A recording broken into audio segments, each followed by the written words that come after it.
Welcome to your May monthly general tarot reading. For this round, I'm using the Prisma Visions tarot deck, as well as the Woodland Warden's Oracle deck, and I will link both of those decks in the description below the video in case anyone's interested in using those at home. Okay, so let's get started.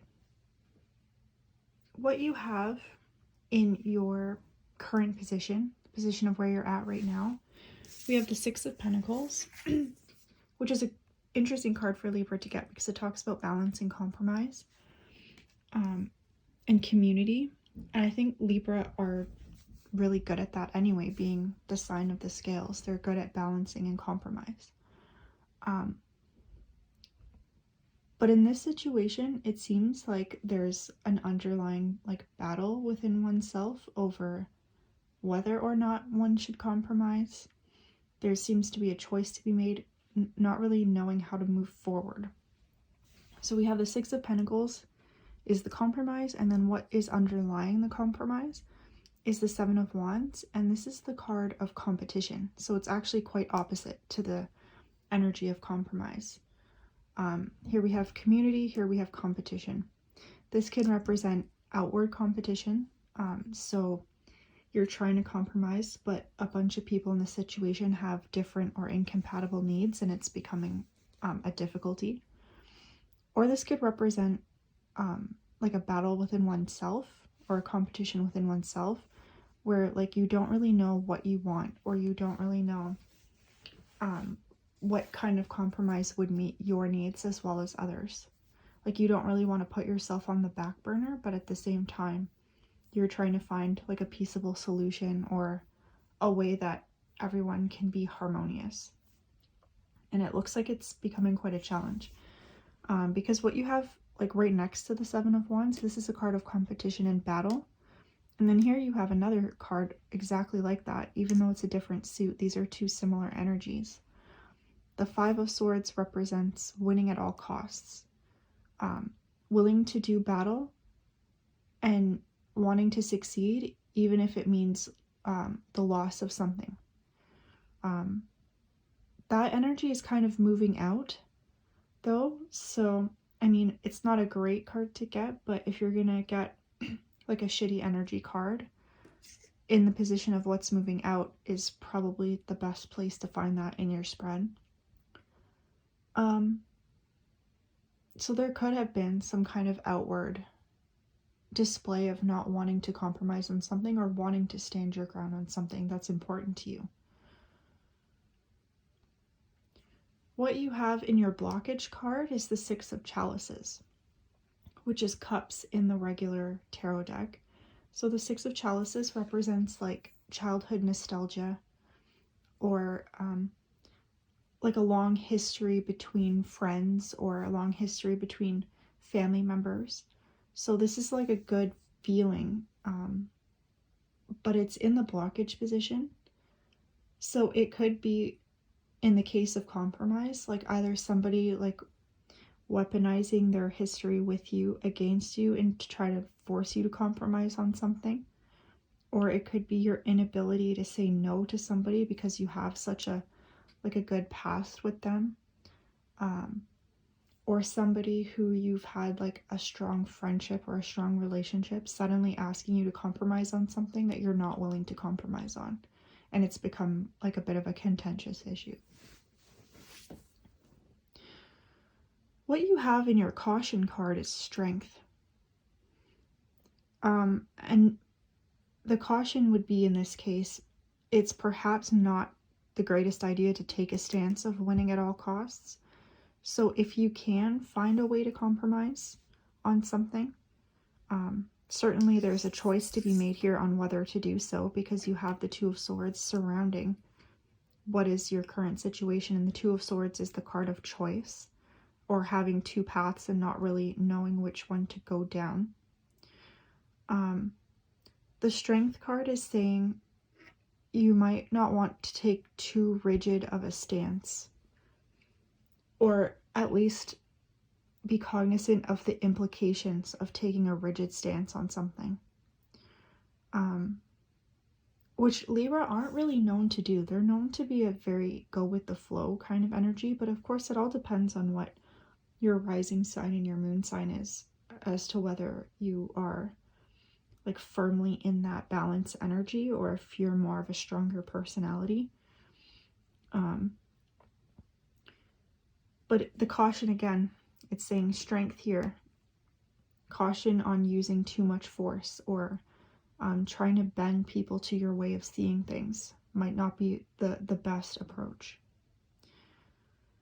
Even your advice card is the beaver, and the beavers are like, they're builders of relationships, builders of dams, tangible things. So they work in teams too. So beavers display a lot of teamwork. So even the advice is like compromise, collaborate, work together as a team. But there seems to be something here where either somebody doesn't want to do that or they have like a hill that they're willing to die on. But again, the strength card is saying this might not make sense to take this type of a approach.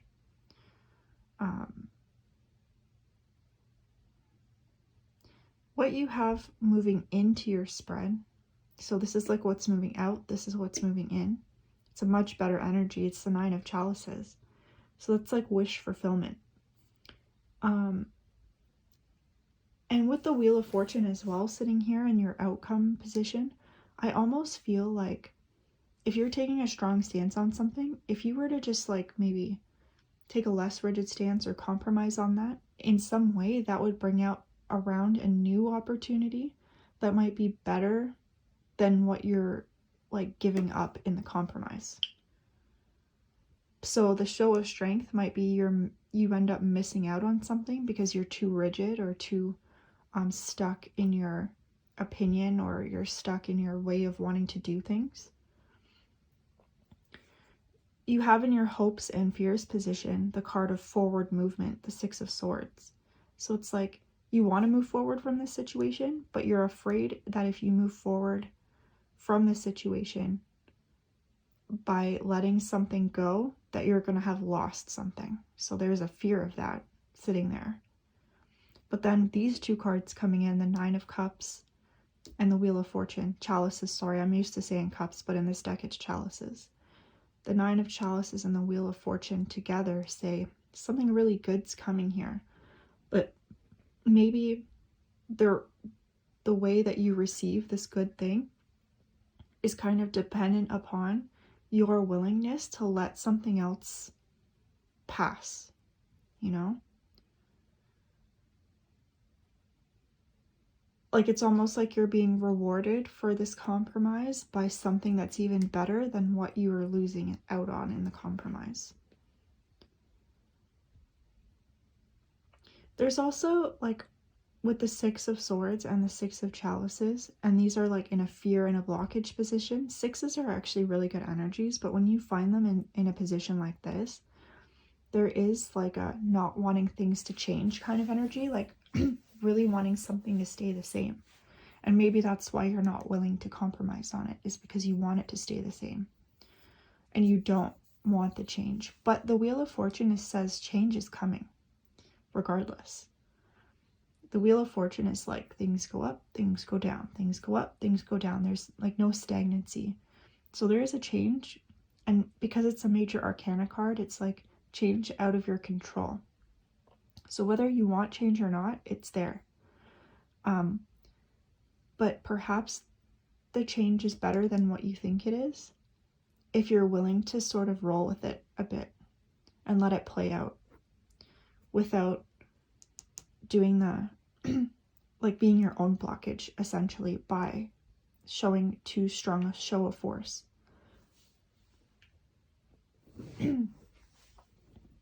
So you have the Knight of Pentacles in what's the advice from like the higher self or the source.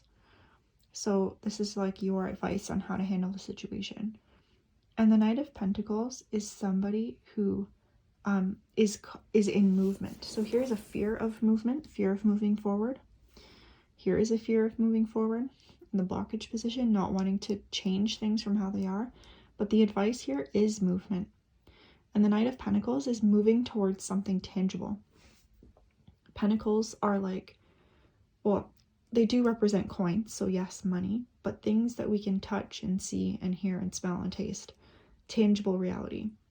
So it's working towards something in that landscape of your life. So this could be moving for work, and you might not want to do that. You might be hemming and hawing about, like, I don't really want to move, but maybe the job is really worth it. Or moving for a relationship, moving towards a better career goal. And you might not want to compromise here on that moving forward, but I think there's a lot of rewards sitting here. Like, there's payoffs sitting there for someone who is willing to make the change. Even with the beaver card, we talked about, like, this is someone who's like a builder, who's like industrious. So this could be like, again, building a career or building a new relationship, building a new home.